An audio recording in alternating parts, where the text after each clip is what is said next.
Hello friends, ಇವತ್ತು ನಮ್ಮ kitchen ಚಾನಲಲ್ಲಿ ನಾನು ನಂಗ್ ಫಿಶ್ ಕರಿ ಯಾವ ರೀತಿ ಮಾಡ್ಬೋದು ಅಂತ ನೋಡೋಣ. ನಂಗ್ ಫಿಶನ್ನು ಕ್ಲೀನ್ ಮಾಡಿ ತಗೊಂಡು ಬಂದಿದ್ದೇನೆ. ಅದನ್ನೀಗ ಒಂದೊಂದು ಫಿಶನ್ನು 2 ಭಾಗ ಅಥವಾ ಒಂದೊಂದು ಫಿಶನ್ನು 4 ಭಾಗಗಳಾಗಿ ಈ ರೀತಿ ಕಟ್ ಮಾಡ್ಕೊಂಡಿದ್ದೇನೆ ಫ್ರೆಂಡ್ಸ್. ಈ ನಂಗ್ ಫಿಶ್ ತುಂಬ ರುಚಿಯಾಗಿರುತ್ತೆ ಫ್ರೆಂಡ್ಸ್. ಈಗ ಇದಕ್ಕೆ ಬೇಕಾಗಿರೋ ಒಂದು ಮಸಾಲ ರೆಡಿ ಮಾಡ್ಕೊಳ್ಳೋಣ.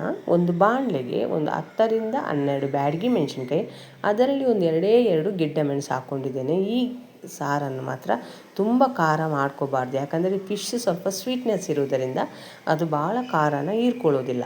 ಈಗ ಇದಕ್ಕೆ ಒಂದು 2 ಚಮಚದಷ್ಟು ಎಣ್ಣೆ ಹಾಕ್ಕೊಂಡಿದ್ದೇನೆ. ನಾನು ತೆಂಗಿನ ಎಣ್ಣೆ ಹಾಕ್ಕೊಂಡಿದ್ದೇನೆ. ನೀವು ಯಾವುದೇ ಅಡುಗೆ ಎಣ್ಣೆಯನ್ನು ಯೂಸ್ ಮಾಡ್ಕೋಬಹುದು. ಇಲ್ಲಿ ಮೆಣಸಿನ್ಕಾಯಿ ಒಂದು ಸ್ವಲ್ಪ ಕ್ರಿಸ್ಪಿನೆಸ್ ಆಗೋವರೆಗೆ ನಾವು ಎಣ್ಣೆಯಲ್ಲಿ ಫ್ರೈ ಮಾಡ್ಕೋಬೇಕು. ಈಗ ಇದಕ್ಕೆ ಬೇಕಾಗಿರುವಂಥ ಮಸಾಲವನ್ನು ನಾನೊಂದು ಪ್ಲೇಟ್ನಲ್ಲಿ ಹಾಕ್ಕೊಂಡು ಇಟ್ಕೊಂಡಿದ್ದೇನೆ ಫ್ರೆಂಡ್ಸ್. ಒಂದು 2 ಚಮಚದಷ್ಟು ಅವಿಜ, ಅರ್ಧ ಚಮಚದಷ್ಟು ಜೀರಿಗೆ, 1/4 ಟೇಬಲ್ ಸ್ಪೂನಷ್ಟು ಮೆಂತ್ಯ, ಅರ್ಧ ಈರುಳ್ಳಿ, 1 ಗೆಡ್ಡೆ ಬೆಳ್ಳುಳ್ಳಿ, ಒಂದು ಸ್ವಲ್ಪ ಕರಿಬೇವು ಸೊಪ್ಪು, ಇದನ್ನೆಲ್ಲ ಹಾಕ್ಕೊಂಡು ರೆಡಿ ಮಾಡಿ ಇಟ್ಕೊಂಡಿದ್ದೇನೆ. ಈಗ ನಾನು ನಿಮಗೆ ಇದನ್ನು ವಿಡಿಯೋದಲ್ಲಿ ತೋರಿಸ್ತೇನೆ ಫ್ರೆಂಡ್ಸ್. ಅದನ್ನು ಈಗ ಹಾಕ್ಕೋಬೇಕು. ಮೆಣಸಿನ್ಕಾಯಿ ಒಂದು ಸ್ವಲ್ಪ ಕ್ರಿಸ್ಪಿನೆಸ್ ಬಂದಮೇಲೆ ಇದನ್ನು ಹಾಕ್ಕೋಬೇಕು. ಈಗ ಇದನ್ನೆಲ್ಲ ಒಟ್ಟಿಗೆ ಫ್ರೈ ಮಾಡ್ಕೊಳ್ಳೋಣ, ಯಾಕಂದರೆ ಮೆಣಸಿನ್ಕಾಯಿ ಒಂದು ಸ್ವಲ್ಪ ನಿಧಾನಕ್ಕೆ ಫ್ರೈ ಆಗುತ್ತೆ.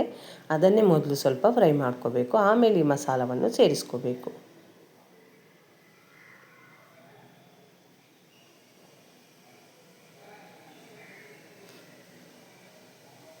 ಈ ಮಸಾಲ ಉರಿಬೇಕಂದ್ರೆ ಗ್ಯಾಸನ್ನು ಮಾತ್ರ ಸಣ್ಣ ಉರಿಯಲ್ಲೇ ಇಟ್ಕೋಬೇಕು ಫ್ರೆಂಡ್ಸ್.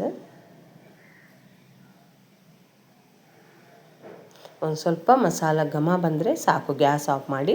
ಈಗ ಇದಕ್ಕೆ ಒಂದು ಅರ್ಧ ಹೋಳು ತೆಂಗಿನಕಾಯಿ ಮತ್ತೊಂದು ಅರ್ಧ ಲಿಂಬೆಹಣ್ಣು ಗಾತ್ರದಷ್ಟು ಹುಣಸೆಹಣ್ಣು ಹಾಕ್ಕೊಂಡು ಇಟ್ಕೊಂಡಿದ್ದೇನೆ. ಇದನ್ನೇನು ಉರಿಯೋದು ಬೇಡ, ತೆಂಗಿನಕಾಯನ್ನು ಒಂದು ಸ್ವಲ್ಪ ಬೆಚ್ಚಗಿರುವಾಗಲೇ ಹಾಕ್ಕೊಂಡ್ರೆ ಸಾಕು. ಈಗ ಇದು ಪೂರ ತಣ್ಣಗಾದಮೇಲೆ ಮಿಕ್ಸಿ ಜಾರಲ್ಲಿ ನೀರು ಹಾಕಿ ನೈಸಾಗಿ ರುಬ್ಕೋಬೇಕು ಫ್ರೆಂಡ್ಸ್.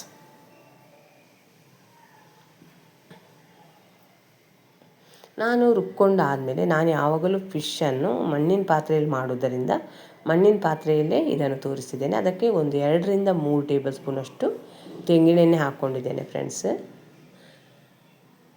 ಈಗ ಅರ್ಧ ಈರುಳ್ಳಿ, 2 ಹಸಿಮೆಣಸಿನ್ಕಾಯಿ, ಒಂದು ಸಣ್ಣ ಪೀಸು ಶುಂಠಿನ ಅದನ್ನು ಎಣ್ಣೆಯಲ್ಲಿ ಒಂದು ಸ್ವಲ್ಪ ಫ್ರೈ ಮಾಡ್ಕೊಳ್ಳೋಣ. ವಿಡಿಯೋ ಏನಾದರೂ ಇಷ್ಟ ಆದರೆ ಒಂದು ಲೈಕ್ ಕೊಡಿ, ಶೇರ್ ಮಾಡಿ, ಸಪೋರ್ಟ್ ಮಾಡಿ. ಈಗ ಇದಕ್ಕೆ ರುಬ್ಬಿರುವ ಮಸಾಲ ಹಾಕ್ಕೊಂಡಿದ್ದೇನೆ ಫ್ರೆಂಡ್ಸ್. ನೀವು ವಿಡಿಯೋದಲ್ಲಿ ನೋಡ್ತಿದ್ದೀರಿ ಎಷ್ಟು ನೈಸಾಗಿ ರುಬ್ಕೊಂಡಿದ್ದೇನೆ ಅಂತ. ಭಾಳ ಗ್ರೇವಿನ ನೀರು ಮಾಡ್ಕೋಬಾರ್ದು, ಸ್ವಲ್ಪ ಗಟ್ಟಿ ಇದ್ದರೆ ಪರವಾಗಿಲ್ಲ ಫ್ರೆಂಡ್ಸ್.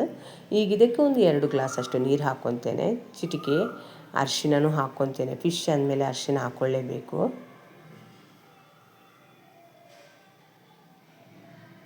ಒಂದು ಸ್ವಲ್ಪ ಉಪ್ಪನ್ನು ಕೂಡ ಇಲ್ಲಿ ಹಾಕ್ಕೊತೇನೆ ನಾನು.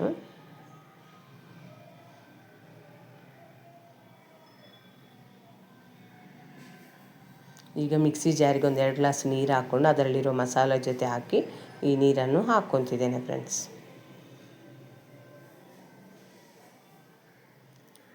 ಗ್ರೇವಿ ಇಷ್ಟಿದ್ದರೆ ಸಾಕು, ಇನ್ನೂ ನೀರು ಮಾಡ್ಕೊಳ್ಳೋದು ಬೇಡ. ಈಗ ಮುಚ್ಚಳ ಮುಚ್ಚಿ ಸಾರು ಮಾತ್ರ ಚೆನ್ನಾಗಿ ಕುದಿಬೇಕು ಫ್ರೆಂಡ್ಸ್. ಫಿಶ್ ಹಾಕೋಕ್ಕಿಂತ ಮೊದಲೇ ಸಾರು ಚೆನ್ನಾಗಿ ಕುದಿಬೇಕು. ಯಾಕಂದರೆ ನಾವು ಫಿಶನ್ನು ಹಾಕ್ಕೊಂಡ್ಮೇಲೆ ಭಾಳ ಹೊತ್ತು ಕುದಿಸ್ಬೇಕಂತಿಲ್ಲ, ಯಾಕಂದರೆ ಈ ನಂಗ್ ಫಿಶ್ ಸ್ವಲ್ಪ ಸಾಫ್ಟ್ ಇರೋದರಿಂದ ಭಾಳ ಹೊತ್ತು ಕುದಿಸಿದರೆ ಸಾರಲ್ಲಿ ಪೂರ ಮಿಕ್ಸ್ ಆಗಿಬಿಡುತ್ತೆ. ಅದಕ್ಕೋಸ್ಕರ ಈಗ ಸಾರು ಚೆನ್ನಾಗಿ ಕುದ್ಮೇಲೆ ಫಿಶನ್ನು ಹಾಕ್ಕೊತೇನೆ. ಗ್ಯಾಸನ್ನು ಸಣ್ಣ ಉರಿಯಲ್ಲಿ ಇಟ್ಕೊತೇನೆ ಫ್ರೆಂಡ್ಸ್. ಇದೊಂದು 2 ಸೆಕೆಂಡ್ರಿಂದ 3 ಸೆಕೆಂಡ್ ಇಟ್ಟರೆ ಸಾಕು ಬೇಯೋದಕ್ಕೆ, ಭಾಳ ಹೊತ್ತು ಬೇಯಬೇಕಂತೇನಿಲ್ಲ. ಮತ್ತು ಮಣ್ಣಿನ ಪಾತ್ರೆಯಲ್ಲಿ ಭಾಳ ಹೊತ್ತು ಬಿಸಿ ಇರುವುದರಿಂದ ಆ ಬಿಸಿಗೇ ಫಿಶ್ ಬೆಂದು ಬಿಡುತ್ತೆ ಫ್ರೆಂಡ್ಸ್. ಈಗ ಇದಕ್ಕೆ ಉಪ್ಪು ಕಡಿಮೆ ಆಗಿದ್ದರೆ ಸೇರಿಸ್ಕೊಳ್ಳೋಣ.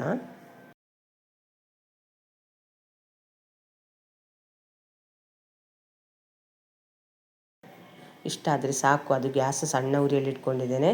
ಒಂದು ಕುದಿ ಬಂದರೆ ಸಾಕು, ಯಾಕಂದರೆ ಸಾರು ಚೆನ್ನಾಗಿ ಕುದಿದಿದೆ. ಫಿಶ್ ಬೇಗನೆ ಬೆಂದು ಬಿಡುತ್ತೆ ಫ್ರೆಂಡ್ಸ್. ನೋಡಿದಿರಲ್ಲ, ವಿಡಿಯೋ ಇಷ್ಟ ಆದರೆ ಲೈಕ್ ಮಾಡಿ, ಶೇರ್ ಮಾಡಿ ಫ್ರೆಂಡ್ಸ್. ಬಿಸಿ ಬಿಸಿ ರೈಸ್ ಜೊತೆ ಅಂತೂ ಫಿಶ್ ಕರಿ ರೆಡಿ ಆಯಿತು. ಈ ವಿಡಿಯೋನ ನೀವು ನೋಡಿದ್ದಕ್ಕೆ ನಿಮಗೆ ತುಂಬ ಧನ್ಯವಾದಗಳು ಫ್ರೆಂಡ್ಸ್.